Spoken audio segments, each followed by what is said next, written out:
Low environmental impact homes would be homes that have been designed so that they cause minimal harm or no harm to the environment through their construction and their use.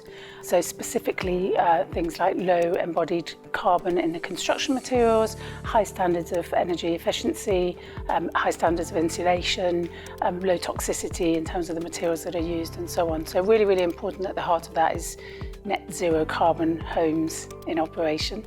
So all of these areas are really important, but just to pick up on one of them, which might not be quite so commonplace as a consideration, is the area of circular economy. So previously we might have called it resource efficiency or recycling, waste management, but actually it's a much broader perspective about thinking about how that home can be made more adaptable, more flexible, so that you actually conserve the resources and the asset better.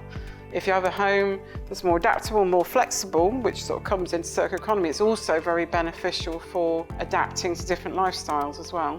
So there's a really urgent need for low environmental impact homes, not least because climate change and the ecological crises are some of the biggest threats that we're facing as a society.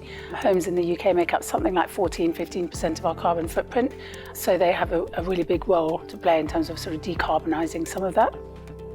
So we have all of the solutions today. The solutions already exist in terms of technical solutions and practical know-how. Many in the industry would probably say that cost is a challenge, so the added cost of building more environmentally friendly homes. In actual fact, the added costs have been dropping considerably over time, and one needs to look at the cost of not doing this, which would be far more prohibitive in the longer term.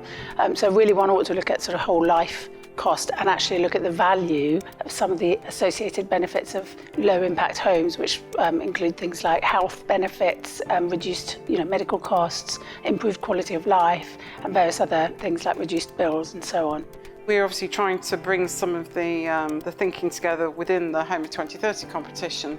So the work that we've been doing with the public engagement exercise, the industry engagement, will be feeding some of that intelligence, some of those new insights across all of the spectrum of the different outcomes that we're looking for. We absolutely need all different stakeholders to support the decarbonisation agenda, especially for this sector. So we definitely need support from government in the form of ambitious long-term policy frameworks. We also need support from industry bodies and associations and professional institutes in terms of upskilling the whole of the construction sector to deploy and implement these new higher standards. And we need support from organisations like my own, UK Green Building Council, in terms of sharing the knowledge and the know-how much more widely and disseminating the solutions that work across the industry.